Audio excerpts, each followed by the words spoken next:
ज्ञापन लेते हुए नजर आ रही हैं इस समय। और डी साहब इस समय दोस्तों तस्वीरें देखते हैं कि समय कहीं ना कहीं जो कि आज पूरा ऐसे समाज यहाँ पर जो कि आए और पहुंचे और यहाँ पर जो ज्ञापन लेते नजर आ रहे हैं डी साहब।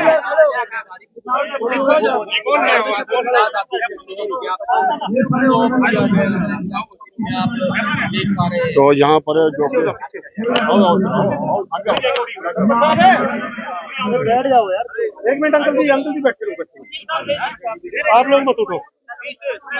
तो डिस साहब यहाँ पर जो के उपायुक्त साहब यहाँ पर ज्ञापन लेते नजर आ रहे हैं तस्वीरें जिसमें इस समय आपको बताना चाहेंगे कि समय कहीं ना कहीं करनाल के ओडीसी जो हो चुके हैं डीसी को ही ज्ञापन देंगे और अब करनाल के जो डीसी है वो अब यहाँ पर पहुंच चुके हैं। तो अब ज्ञापन लेने के लिए यहाँ पर पहुंच चुके हैं। देख सकते हैं अपनी अपनी मांगों को लेकर यहाँ पर ज्ञापन दिया जा रहा है। आप खुद देख सकते हैं भाई। अंकल जी अंकल जी अंकल जी अंकल जी अंकल जी थोड़ा साइड में, अंकल जी थोड़ा साइड में प्लीज। अंकल जी भाई साहब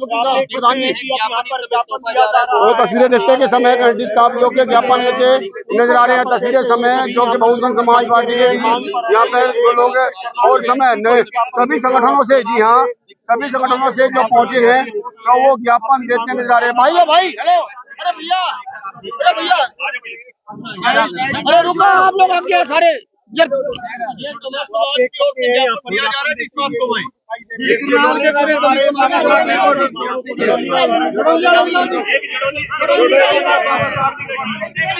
जातिवाद नहीं चलेगा, नहीं चलेगा, नहीं चलेगा।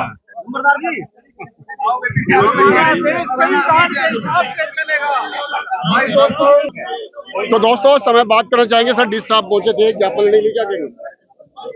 हमारी जो इनसे उम्मीद है कि हमारे ज्ञापन को सही सलामत राष्ट्रपति मुहिम जी को पहुंचाया जाए और जो ज्ञापन के अंदर जो हमने पॉइंट दिए हैं बिंदुवार, उन पॉइंटों पे माननीय राष्ट्रपति जी गौर करें और निष्पक्ष जांच की जाए और आईजी पूर्ण सिंह को न्याय मिलना चाहिए। धन्यवाद क्योंकि जी धन्यवाद।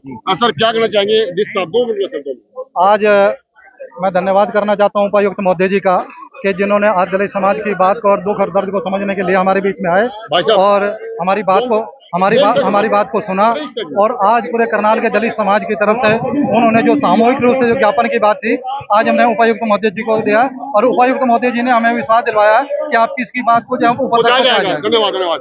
तो डिस साहब ने ज्ञापन ले लिया है? हाँ जी, माननीय डीसी साहब ने ज्ञापन ले लिया है। जो भी मांगे हमने रखी थी वो ज्ञापन में है। तो उपायुक्त महोदय से हमारी निवेदन है कृपया सरकार से और आप भी ये मांगे मनवाई जाए। बात जाएगी जी। तो क्या सब पूरे समाज से लिया, पूरा समाज एक नहीं है, एकता का परिचय तो है यही। तो देखो मेरी बात सुनो, लोकतंत्र की जीत हुई है। आज भी हमने डीसी साहब को जो दिया मैं आप सभी पत्रकारों को, भाइयों को एक ही बात कहना चाहता हूँ, ये मेरी उससे थोड़ी हो यार। ये तो समाज तो देखो कमाल कर रहे। अगर समाज नहीं होता तो मैं कल कर क्यों नहीं आ जाता? मेरा क्या कर, मन तो कुछ करे ही नहीं। ये तो सारा कुछ समाज ने किया है। समाज की एकता के आगे कोई ये सोचा है ना अगर भाई मैं हूँ, उस मैं को नीचे आना ही पड़ता है, समझ गए? जब समाज इकट्ठा हो गए लड़ाई लड़ रहा है तो इंसान क्या कौन नहीं आएगा यार, सभी आएंगे। पहुंचे थे ज्ञापन देने के लिए, तो क्या आश्वासन मिला है? ऐसे है, ये तो ज्ञापन लेते हैं और चले जाते हैं, लेकिन दोबारा फिर हम लोगों को सड़कों पर आना पड़ेगा। जी धन्यवाद जी हाँ। तो बात कर लेंगे किशन जी, डिस साहब पहुंचे थे ज्ञापन लेने के लिए, तो क्या कहा? आदरणीय डीसी साहब ने सर्व समाज की तरफ से ज्ञापन लिया और हम डीसी साहब का भी धन्यवाद करते हैं कि वो मतलब जो है ना स्वयं चल करके जो है जनता के बीच में आए, समाज के बीच में आए। मैं आदरणीय करनाल डीसी का दिल की गहराई से धन्यवाद करता हूं और मैं ये उम्मीद करता हूं कि माननीय उपायुक्त महोदय करनाल जो है अवश्य ही हमारे जो हमने ज्ञापन सौंपे हैं इनको जो है राष्ट्रपति तक पहुंचाने का काम करेंगे, जिससे जो है हमारे जो वाई पूर्ण कुमार जी के साथ में जो अत्याचार हुआ है, जिसकी वजह से उनको आत्महत्या करने पर मजबूर किया है। धन्यवाद अशोक जी।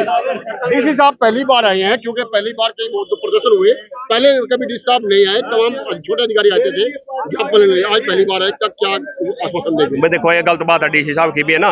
कोई इतने लोग इकट्ठे होकर तंग होके आ रहे होंगे, धूप में चलते हुए परेशान होकर अपना काम छोड़ के आ रहे हैं, तो आप उनका ज्ञापन भी ले सकते हैं, तो गलत बात है। तो छोटा अधिकारी बड़ा अधिकारी कोई नहीं होता, सारे बड़े ही हैं, पर आपके जब बुला रहे हैं तो आपको आना चाहिए, है ना। कोई आपको आह्वान कर रहा है, कोई आपके दर पे आया है, तो आपके दर पे तो आए हम। अगर आप भी फिर सुनोगे नहीं तो फिर कौन सुनेगा भाई। धन्यवाद सर। क्या कर जाएंगे डीसी साहब ने ज्ञापन लिया, क्या ज्ञापन लिया? पब्लिक परेशान करके, मतलब इन लोगों ने पब्लिक परेशान करने में मजा आवा है। अगर डीसी साहब जनता के, पब्लिक के इतने हितैषी होते तो आदेश देते भाई गेट खोलो, इनको यहाँ बैठाओ, मैं ज्ञापन लेने आऊंगा, तो ये बात मतलब कि बहुत अच्छी थी। लेकिन ये तो हमारा जैसा प्रशासन ऐसे ही शासन हो गया, क्या उम्मीद रखें इनसे? हमारा तो मतलब बहुत बुरा हाल हो गया है। क्या क्या न्याय की उम्मीद करें लोगों से हम? धन्यवाद। डीसी साहब ने ज्ञापन लिया, क्या कहा? देखिए, पहले एसडीएम साहब आए थे तो समाज की एक ही मांग थी कि डीसी साहब ज्ञापन लेने के लिए आए। समस्त समाज की एक ही मांग थी कि डीसी साहब ज्ञापन लेने के आए, क्योंकि इतना बड़ा अत्याचार हो रहा है, ये इंटरनेशनल लेवल के ऊपर जो हो रहा है। और रही बात पार्टियों की, चाहे मैं पहले भी कह चुका हूँ, चाहे कांग्रेस की जो है सरकार आए, बीजेपी की आए, दलितों के ऊपर अत्याचार बराबर होता रहा है और होता रहेगा। उसके लिए हमें जातिवाद रोकना होगा। हमारे जरूरी है जातिवाद को रोकना। जब तक जातिवाद खत्म नहीं होगा तब तक कुछ होने वाला नहीं है। तो अभी डीसी साहब आए थे, डीसी साहब खुद आके ज्ञापन लेके गए हैं कि इसको आगे बढ़ाया जाएगा। हाँ बिल्कुल, आश्वासन दिया है आश्वासन दिया, कार्रवाई होगी। हाँ बिल्कुल बिल्कुल, शाम तक का समय मांगा है और आगे कार्रवाई। जी धन्यवाद। क्या लगता है कि साहब ने जो अभी लेके गए हैं, तो आश्वासन दिया कि कहीं आगे भेजी जाएगी? हमारे को नहीं पता, दिया तो है जी, हमारे को नहीं पता। जी धन्यवाद दोस्तों। समाज लोग तमाम यहाँ लोग हैं। रिंकू भाई साहब, रिंकू जी एक मिनट, रिंकू जी क्या लगता है कि डीसी साहब ने खुद ज्ञापन लिया जाकर के, क्योंकि पहले कभी डीसी साहब ने आते, छोटे अधिकारी आते थे ज्ञापन लेने के लिए? देखो, ये जो अधिकारी हैं, जो डीसी साहब हम नए मौके पे अभी जो मिले हैं, मैंने ठीक लगे हैं। अच्छे व्यक्ति हैं और अच्छे इंसान हैं। क्योंकि जो पहले जो आंदोलन होते थे उसमें जो छोटे अधिकारी थे वो आते थे, आज वो हमारे बीच में आया और हमारी बात सुनी है और उन्होंने आश्वासन भी दिया कि हम ये आपकी जो मांग है वो हम सरकार तक पहुंचाने का काम करेंगे। तो हम बिल्कुल उनका धन्यवाद और हम उनसे बिल्कुल सहमत है। जी धन्यवाद दोस्तों। विनती करना चाहता हूँ कि वीडियो को लगातार से करें, क्योंकि हम लोग अभी समय तमाम खबरें आपको करना सकते हैं भारत से दिखा रहे। धन्यवाद।